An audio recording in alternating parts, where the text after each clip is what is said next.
I want to introduce you to Noah Galloway as we start this hour. Retired sergeant and a native of Birmingham, Alabama. He served our country immediately after the September 11 attacks, enlisted in the Army, was an infantry soldier with the 101st Airborne Division out of Fort Campbell, Kentucky. He was on the initial strike on Iraq, spent a year fighting in Operation Iraqi Freedom, returned for a second deployment to Iraq in 2005, and it was during the second deployment that Noah lost his left arm above the elbow and left leg above the knee. And, of course, it was an IED attack there in Iraq. And he has, of course, been fighting back from that injury, though, in a way that's incredibly inspiring. And you will see him doing what he loves coming up this Sunday, MTV's True Life episode. It's going to feature him running a Tough Mudder. Among these other things, I was reading some of the things. Noah, welcome to the show, and thank you for your service to the country. Absolutely. I appreciate that.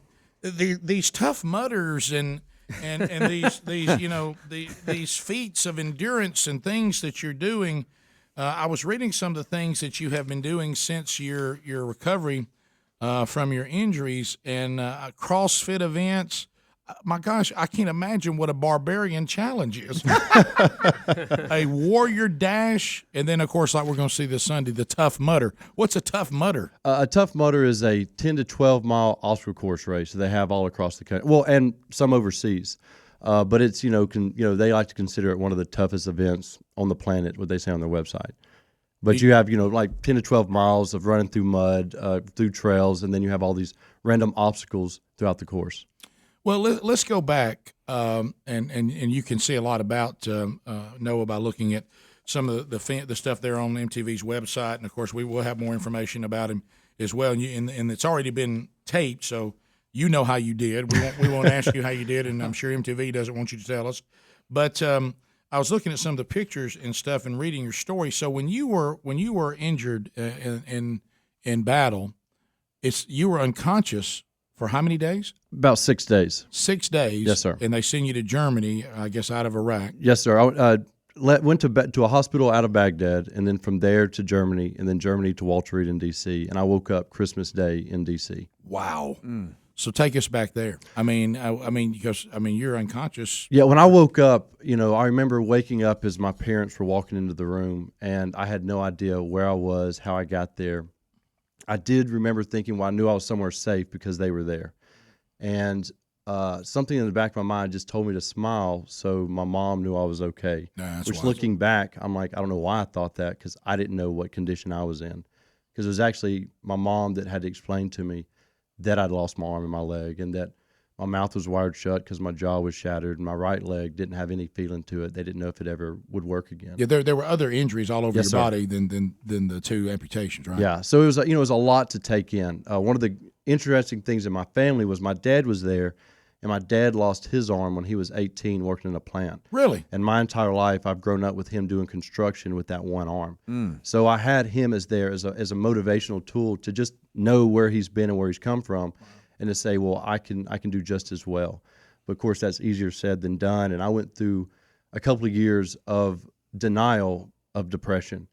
And, I was out of shape, drinking a lot. And then after a couple of years of that, one day I just looked in the mirror, and instead of looking at my injury and being depressed, I looked at the shape I was in. And I thought, I can't live like this. I've always been healthy and fit. And I slowly started to go to the gym and work out, and it just started to progress. And then a buddy of mine that was actually in the Humvee when I got injured invited me to go do the Warrior Dash, which is a 5K obstacle course race. And I went and did it and enjoyed it so much that it just kept growing, and I wanted more and more and more. Noah, let me ask you this, because not many of us have been through what you've been through.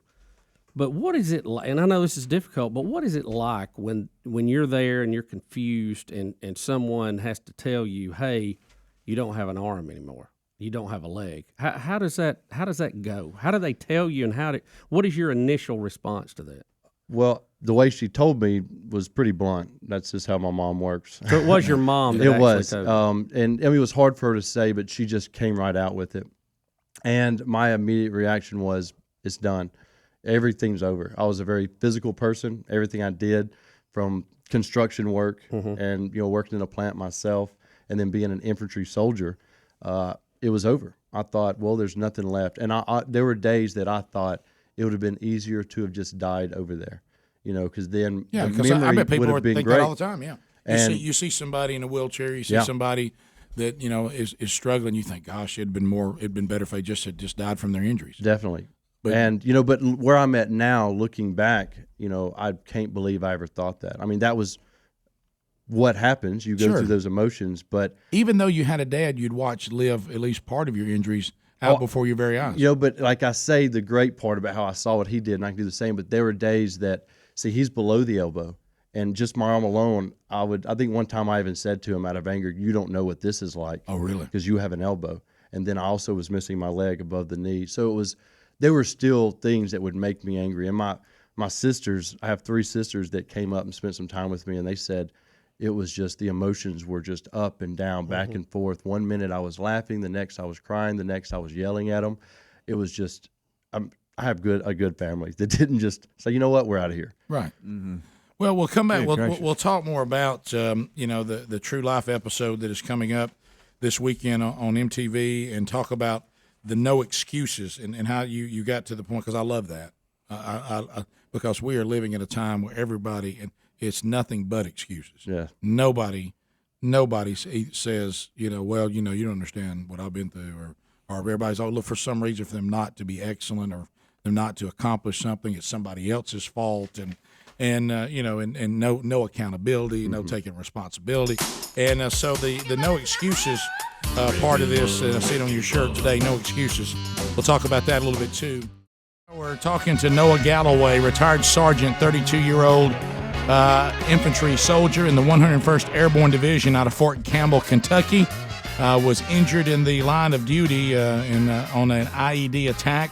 Lost his arm, his leg, had other injuries. And we're kind of going through his testimony and his life, which brings him to the episode True Life on MTV this weekend. He's running a Tough Mudder, and that'll be the 6th time running this particular race. Yes, or similar races. Yeah, that was the 6th Tough Mudder I did. And so we. You think that was a tough one? Yeah. So we were talking about we talked about the depression. We talked about the downward spiral, and then the realization that really it was much more sad, the state you had gotten into because of the injury, than the actual injury itself. Exactly. And you said, I got to go back to who I was, and I'm going to stop making excuses. And you started just this rigorous, commitment to I guess your health and your fitness. And you said that you were, no longer going to use this as an excuse not to compete. Right? Yeah. I mean, and so you just start. What was the like? Hey, I'm here. I go training.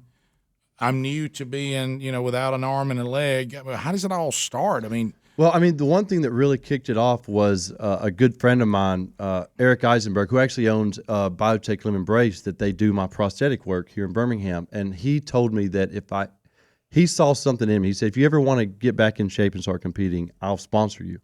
And one day I finally said, you know what, I'll take you up on that. And he paid for my gym membership. Wow. And one thing I did, because I was injured and I felt so bad about myself, I joined a 24-hour gym. And I would go in at like 2 a.m. and work out when no one was there. So in the beginning, very self-conscious about being injured. Yes, very self-conscious. I didn't know how, because there's no magazine, book, or anything on the internet you can find to show you how to work out missing an arm and a leg.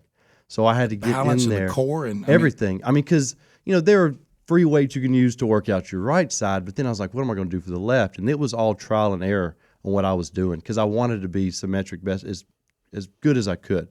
And, I ended up using ankle straps that you would use on a cable machine, and I would put it on the stump of my arm, and then I could work my pecs and my delts and my back and everything on the position I was facing the cable machine. And I just got stronger and stronger, and eventually started breaking the Velcro straps, and I had to go purchase my own that could clip in a little stronger, that didn't have the Velcro. Right. And so it was just trying new things to make sure that I was working both sides.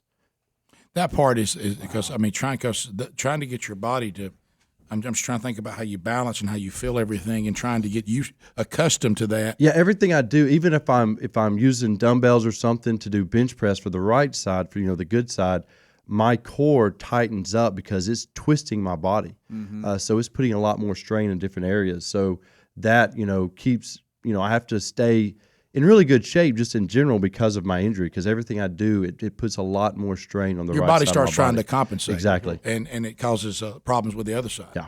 So now what about there's so many people that you're an inspiration to, but I'm thinking in my mind right now, there are people out there in similar situations. Mm-hmm. And what you're saying to them right now, they're like, you're an inspiration to people in any situation. But I'm thinking about people now that also are amputees or have been injured in car wrecks, or maybe in the line of duty, or work accidents like your dad and all this. I mean, what would you say to them? I mean, because you've lived it. Yeah, well, I actually 2 nights ago I got a message from a guy on Facebook. I'll get a lot of people that'll reach out to me, and he was in a car wreck and said he lost his leg. It was his left leg, and he said that his left arm, I forgot what the condition was, but there was no movement in it. And he said, the doctors are telling me I can't go too fast, this and that. I want to do what you're doing.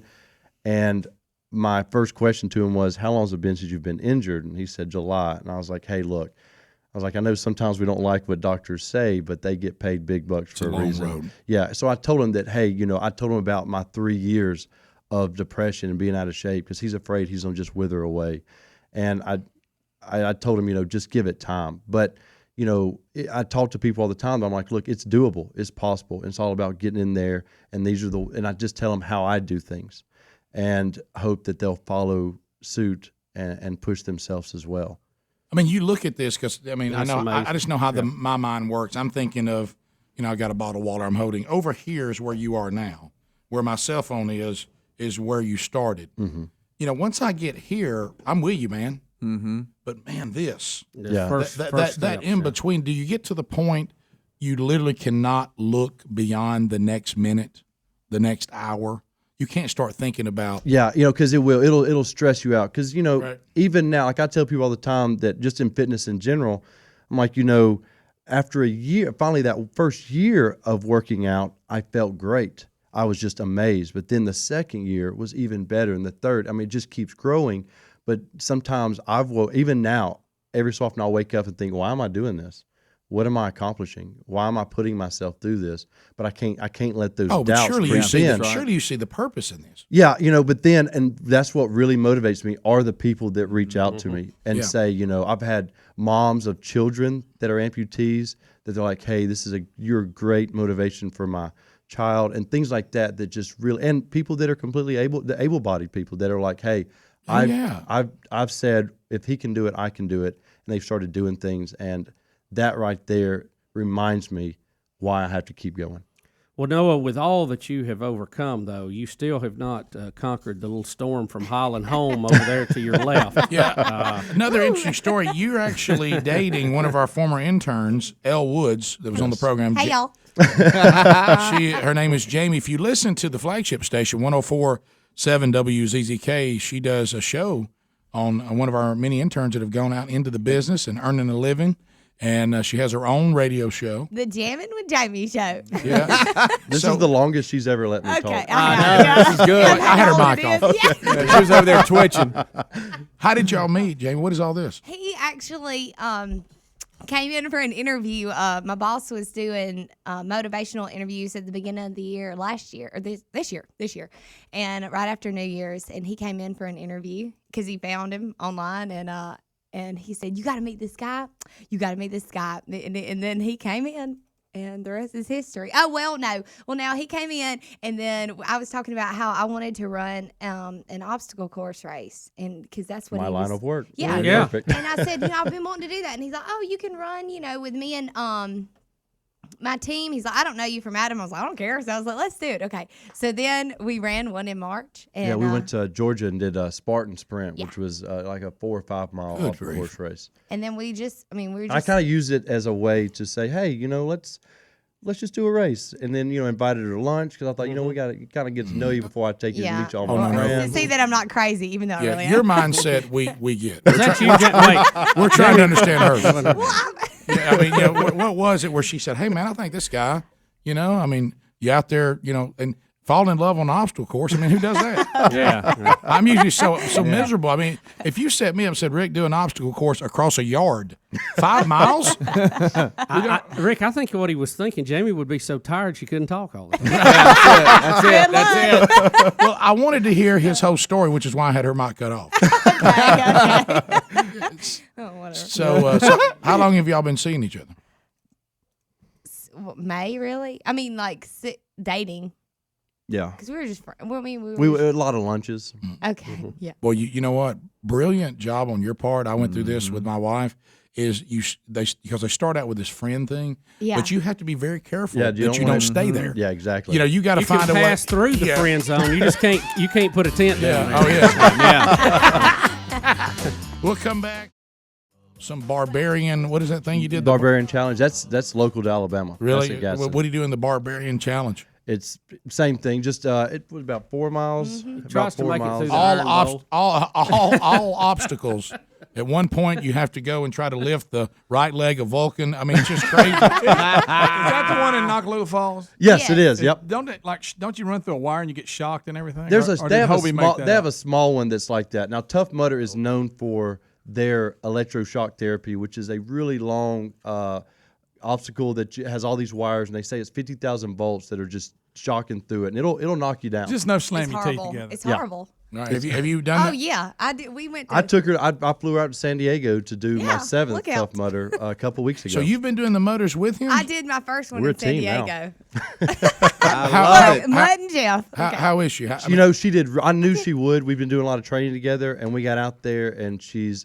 I mean, just delightful to be on the course with. But she's really strong. She pushes. She can push through anything. So she talks a lot, but on the other side, she's just a great competitor. Oh, whatever. Well, I mean, I find myself with what you went. Gosh, I want to see video of I that. do too. What you've gone through, what you've been through, what you still face day to day. I just can't. I think if I was you, I would struggle with. I don't want to say compassion, but I mean it would be. I mean, I see on your shirt, no excuses. I mean, do you have a hard time sometimes going, "Hey, get over it"? I mean, I mean, like just having, I guess I don't want to use the word compassion, but being a tough coach, I guess. Well, if anybody says, "Hey, I'm struggling," you're like, you're doing it with 2 legs and 2 arms. Yeah, it varies. Like it's not the first thing I throw out. I'll talk with people. Then, as the conversation goes on, or the more I know somebody, eventually those excuses get to a point where I throw the card out and I say, "Look, you don't think it was easy for me, miss an arm and a leg, to get back in shape." Good grief. So it's I put that out there to say, "Look, it is doable. Everything I do, you can do that much better." So, and of course, you are, benefiting to the advancements with the prosthetics now are unbelievable. Mm-hmm. I mean, the things that they can do now. Oh yeah, I am very thankful to be in the time that it is now, because I meet other older amputees and the types they were using. I mean, and my dad alone, he doesn't wear a prosthetic arm, but he said the first one he got was very basic, didn't do anything. That's why he never wore one. Do you wear one on your arm at all ever? I did for a while the first year I refused to wear one, and then I started wearing one, but it was more out of just trying to fit in, and I'd wear long sleeve shirts, but I wouldn't use it for anything. So then it got to where as I got in shape and I felt more comfortable with myself, I just now I never wear one. But the leg, of course, I need it, and I use a lot of different prosthetics for it. I mean, the one I'm wearing right now is the X2, which is the latest and greatest. This is the military grade, and it's I think around $75,000. Of course, they're so proud of it, and I've broken 2 of them. And they're like, "What? What are you doing to this?" I'm like, "Hey, I'm wearing it." And I'm in a pretty motor, intense. man. I'm going nuts. Rick, I mean, I'm a Spartan. I'm trying to keep up with Jamie. guys, he's repelling. I'm watching. If You're he's watching. doing I know, now the one I arm know. push-ups. I mean, I guess you laugh at that. All day. I got I your do 'em all one day arm long. push-up, kettlebells, whatever. I hate kettlebells. Golly, but how about the one-legged squat with a That big old pistol. huge The kettlebell? balance. Yeah, I don't that's the thing is, pistols are difficult, for a lot of fit people, and a lot of it is balance. And I remember the first time I gained a huge following in the CrossFit world was a picture of me with a 90-pound kettlebell in what's called the rack, where I'm holding it up by my shoulder and doing a pistol with it. you know, and like today when we leave here, me and Jamie have a workout to do. It's leg day. It's leg day. And you know, Dead leg. we're on the squat racks, but I'm doing it with one leg, you know, loaded, you know, weights and. How much can you? I mean, nowadays doing maximums and everything, people kind of gotten away from that. It's all about reps now. Yeah, but, I mean, it varies. Like we just started a strength routine. We were doing for a while. We were doing our Monday workout was 100 kettlebell snatches, right into 100 push-ups, into 100. I was doing pistols and one-arm push-ups, and then 100. We would use a machine to simulate like half my body weight for one-arm pull-ups. Right. And that was just all one day's workout. And then the most we did was 200 of every rep of every movement. And now we're doing strength and we're doing the squat racks. And I'm using I think with the one leg I'm at like 145, 150 pounds. And at the end of the workout we'll total 100 reps. But it's like 100 reps. I'm all fired up if I get 3 sets of 8 reps. Oh, and look, Yeah, and watching okay. this video, you've all seen the big tires, right? Where Oh, you yeah. have to go Hate down, those squat too. down, and pick them up. He is doing this, folks, with one arm and one leg and picking it up like it's, you know, a Pop-Tart. I mean, No, his right arm is stronger than my whole body, y'all. yeah. Well, his right arm's bigger than your whole body. No, it's a good point. Good point. Yeah. Not a good example there. Yeah. So I mean, you're in personal training now. Is that what you do? yes, I'm It's certified kind of a now with day the, job or whatever. with the YMCA, and I'm going to get other certifications. You know, I'm getting my CrossFit certification, and then you know a national certification like ACE and things like that. Because this is fitness is my passion, and I want to share this with as many people as I can. Can you imagine though, if you've ever been in the world of having a trainer that's going to put you through a workout, and so you see the guy over there with his, you know, he's got his golf shirt on, he's got his logo on it. Yeah. You know, he might have some khakis on or something. You're like, okay, man, I hope it's that guy. You know, look over there, and you're like, I wonder who's going to train me today. And all of a sudden you hear, all right, man, let's go. And you turn around and Noah's standing there. And you're like, oh, no, man, it's a mud guy. I mean, it's that mud guy. Oh, no, man. And the first thing he says, I don't want to hear any excuse. Yeah, don't you look, and on the shirt, look, it says it right there. No excuses. And you're like, oh, my gosh, he's going to expect me to do things with Right. 2 arms and 2 legs. It wasn't, you know, Greg wants to wrestle you. No, I got Kyle Maynard. Okay. Kyle Maynard Oh. tapped me out 4 times. Right I'd here heard about before. that. Yeah. He's reached out to me before to do. He's some speaking. amazing. Yeah, he is. He's a great guy. You know, the thing about Kyle, I talked to him. He says like, it's a little. He said he don't know the difference. He was born that way. Yeah. So Right, he yeah. said, people will look at. He said, I don't know what to say because I don't know what it's like. And unbelievable, Yeah, amazing. I've guy. learned the most from children or people who were born. You know, I've met 8-year-olds that have taught me things that were born with a disability because they don't know. Yeah, they you know. And just when I've adapt. met, there was a couple that me and Jamie know that their son, before he was even 1 year old, lost his leg, and his mom, for obvious reasons, was concerned about that and how it'd be growing up. And I said, look, this will never affect him. He will do more than Yeah. you could ever imagine. They don't know. Yeah. Now, what is since 2005 is when this Yes, sir. happened? This December 19th of the actual date will be 8 years for me. Wow. So, the people born that way, yeah. Do you still have the mentality? Do you ever? I hear stories sometimes from amputees saying sometimes they'll dream that they have both of their limbs back, or is some of that phantom stuff still going on? You or- know, it's funny you say that. I noticed a couple years ago that none of my dreams I had all my limbs. And this morning when we met up to come here, I told her that last night I had a dream. It was crazy. I was going through it, and in the dream I had both my arms because I had to hold something. But then in the dream, the thing in my left hand I couldn't let go of. So then I was forced to just use my right hand for everything, and it became a nuisance, which I don't know why. I mean, I do it every day. But in the dream, I couldn't let go of that other item. So There's a lot I of had to do symbolism in everything. that, So yeah. it was crazy. Yeah. So, but it's become it's second nature to you now. It is. I don't think about it at all anymore. Wow. Well, if you want to find out more about Noah, we got all the information about him, his Facebook and Twitter, and of course you can see the highlights of what you're going to see this Sunday, 3 p.m. on MTV Central Time. He'll be doing a Tough Mudder, and you can see part of his story there on the MTV series True Life this Sunday. And what an honor to get to meet you. Thank you. Thanks for having me. Yeah, and thanks, and Noah. take care of our intern here. I will. Yeah, and like I say, as Bubba said, there's obstacle courses, and then there's of course the obstacle course called courting, dating, and relationships, and who knows what may happen down the road. You never know. John Brown. Look at his face right there. He's like, man, I wish I was lifting a kettlebell right now.